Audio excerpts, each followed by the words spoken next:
Isang umaga, tanghali at gabi po sa ating lahat dyan sa all over the world at sa lahat ng nanonood sa ating update na naman po tayo about sa King Pao guys. Bago natin pisa ng ating update, gusto ko lamang po introduce sa inyo ang ating YouTube channel. Pasok!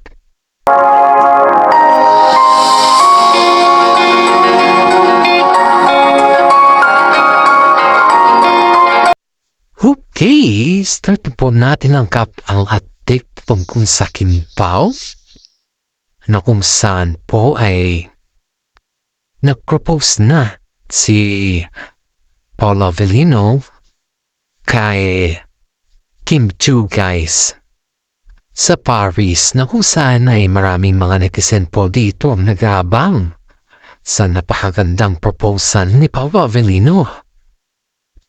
Hindi lamang po yan guys, is yung mga Pilipino po na nag-aabang sa kanila.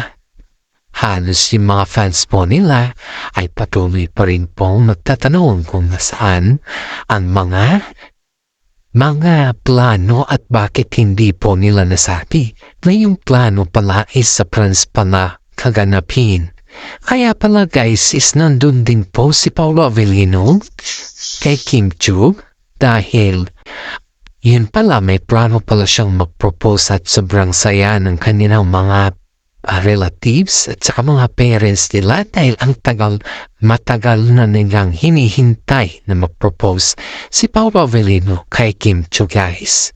Kaya dito po natin makikita na pinaghandaan ni Paolo Avellino yung kanyang proposal pagdating kay Kim Chiu. Maraming mga netizen ang natuwa at naaliw sa proposal ginawa ni Paolo Avellino kahit hindi naman natin in-expect na dun pala sa Paris niya gagawin ang kanyang proposal. Napakasarap sa pakiramdam guys na mag-propose si Paolo Avellino kay Kim Chiu dahil alam naman po natin na pagiging tunay na pagkatao ni Paolo Avellino ay yun po yung nagpipigay sa kanya ng saya at pati na rin po sa madlang Pilipino. Ito guys ayon dito sa ating legit na sources bukang na parami ata si Kim Chiu ng ininom na beer or ng alak habang sineselebrate nila ni Paolo Avellino at ang kasama nila ang bagong taon sa Paris kasi todo alalay daw si Paolo kay Kim Chiu at ang sabi pa dito ay parang si Mami Lakam daw or Ate Lakam ni Kim Chiu ang nagsabi na alagaan na niya si Kim Chiu guys. Alagaan na po ni Paolo Avellino si Kim Chiu dahil alam naman po natin na si Paolo Avellino ay very trusted person pagdating kay Ate Lakam ni Kim Chiu. Todo alalay ang si Paolo Avellino kay Kim Chiu dahil kitang-kita naman natin na si Paolo Avellino po ay hindi masyado uminom ng alak, patikim-tikim lang daw ayon dito sa ating legit na sources.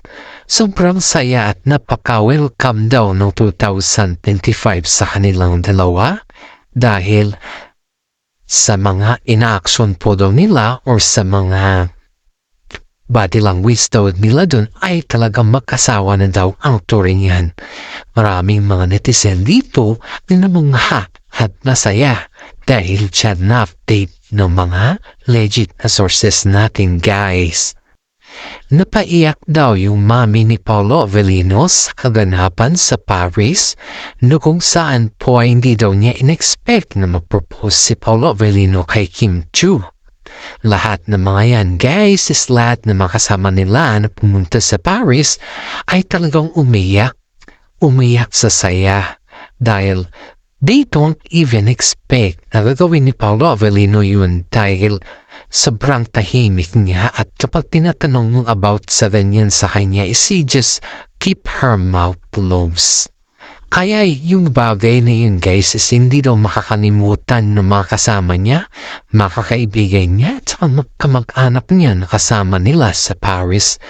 Kaya pala daw guys, sumama yung mga kaibigan niya, kamag-anak niya at saka same time with kamag-anak din ni Kim Chiu Dahil yun pala yung plano ni Paolo Avellino. Hindi daw sukat akalain ni Kim Chu na darating yung panahon na bibigyan siya ni Paolo Avellino ng ring na kung tawagin natin ay engagement ring.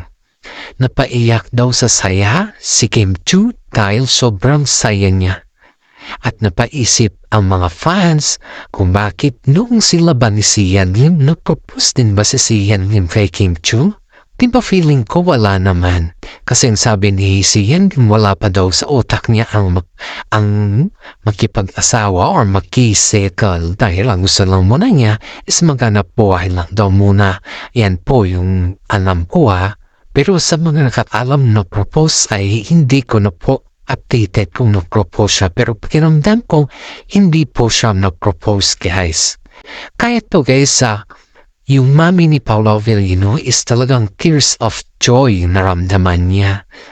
Kasi sa wakas, nag-propose na din si Paolo Avellino at yan po yung inaabangan na mga fans nila at sa mga mag-anak din po ni Kim Chu kasi matagal na nilang kinatanong sa kanila yung kung kailan daw po sila mag-forward sa lahat ng bagay. Pero hindi lang sila nagsasalita guys at saka ayaw pa nilang umamin sa kanilang status sa buhay. Kaya maraming mga netizen po ang nagsasabi na darating din yung panahon na mag-propose si Paolo Avellino kay Kim Chu. Pero this is it guys, talagang totoong-totoo nang nangyayari sa Team Pao. Kaya maraming mga management po ay natuwa. Dahil pati pala yung management guys is walang nakakaalam na mag-propose pala si Paolo kang Kim Chu at that time. Kaya sobrang tinig po natin dito guys. Pati ako na isang content creator, sobrang kinig ko po nung nalaman ko na nag-propose na ang Kim Pao, ang Kim Chu at saka si Paolo Avellino guys dahil hindi po na-expect na mangyayari yung mga bagay-bagay na ganyan. Dahil alam naman din natin, sa dalawang ito ay sobrang busy nila at hindi pa sila sigurado kung kailan pa yung long table nila, diba? Kaya, napapansin maraming mga netizen po ang nakapansin na kakaiba na daw yung galawan ng dalawa. Which is totoo naman guys. Kakaiba yung galawan ng dalawa simula nung nagtambal sila at simula nung tinanong sila about sa kanilang kapusan. Yun po yung nababanggit ng mga iba dito guys, ng ibang netizen na kung po ay napatingin na lang si Paolo Avellino kay Kim Chu at hindi daw niya alam kung ano daw yung kanyang sasabihin. Pero may message po si Paolo Avellino habang siya po ay nag-propose kay Kim Chu guys. Kaya sobrang saya ko guys. Dahil dumating na din yung panahon, yung takdang panahon na sila po ay magkasama na at sila po ay tinatawag na engaged na. Hindi lamang po fake news yung naririnig natin kundi totoong-totoo na guys. Ayon dito sa isang content creator na kung saan ay nag-aabang din sa proposal at iyan po ay talagang pinatunayan niya na may proposal talaga na nagaganap sa Kim Pao. Kaya nga po maraming mga netizen ang naghahabang sa ating mga updates dito patungkol sa Kim Pao dahil lahat naman po tayo ay may mga resibo guys. Hey, don't be afraid to watch our YouTube channel because this is true and this is not fake. Because in everything we update to you is all about Kim Pao. At marami po dyan ang nakakalam sa ating update na may legit na sources po tayo. At ito pa guys, ito pa. Alam niyo ba yung mami ni Pao? Alam niya kasi sa sarili niya daw, ayon dito sa ating legit na sources, that she knew na si Kim Chu talaga yung para kay Paolo Avellino. At hindi lang po yan guys, alam din daw niya kung gaano daw kamahal ni Paolo Avellino si Kim Chu. Kasi first time daw niyang nakita si Paolo Avellino ng ganun ka-trigger at ganun ka-atat na makasama ang isang babae. At ganun din siya ka-care kay Kim Chu dahil hindi daw yan nagluluto before.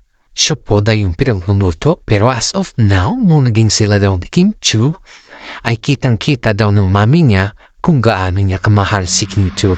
dahil nakikita niyo daw sa galawan ng kanyang anak. Kaya maraming mga netizen dito ang natuwa sa may ibabalita natin ganyan dahil si Paolo Avellino po ay sobrang mahal niya si Kim Chiu at alam natin lahat yan. Kaya hanggang dito na lang po yung ating update. Maraming salamat at God bless po sa ating lahat.